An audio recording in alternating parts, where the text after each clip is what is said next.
science club Manipur की 94 सूबा foundation day की थौरम ngasi थौबाल अथौफम कैथेल मया द लैबा लेमपोपम मोहिंदू हाई स्कूल की कॉम्प्लेक्स दा पांगथोखरे थौरम अदुदा यूजीसी ताई कंसोर्टियम पिगनी यूजीसी दाई consortium for scientific research Indore centre Madhya Pradesh की रिटायर्ड साइंटिस्ट जी डॉक्टर ओक्रम गुनादुर सिंह सवैमा हायर सेकेंडरी स्कूल थौबाल की रिटायर्ड प्रिंसिपल नांगबम अमुचौ सिंह अमदी साइंस क्लब मणिपुर की प्रेसिडेंट युमनाम सुबोन सिंह ना अथोइबा मिथुंग सिंह ओइना सरुक याखी थौरम की मपुंग ओइबा सरुक अमा ओइना साइंस क्लब मणिपुर की सेक्रेटरी ना एस बीरेन सिंह ना सेक्रेटरी साइंस क्लब मणिपुर लिंखट की बगी समलप वारी मियाम दा लीबा गलोना फूड सेफ्टी एडमिनिस्ट्रेशन थौबाल की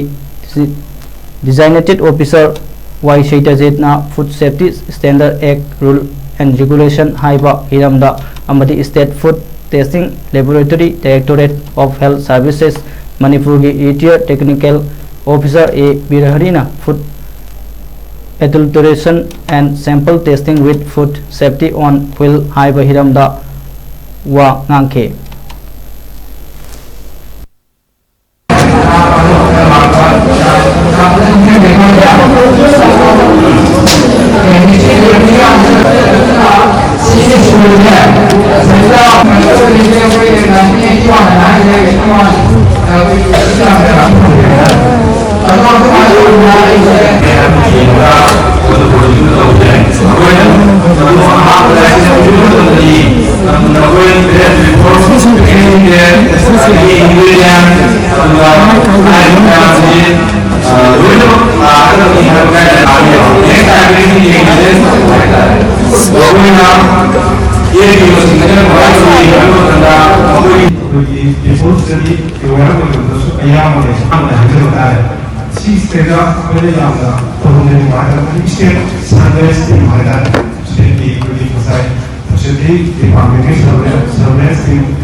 उत्तर प्रदेश की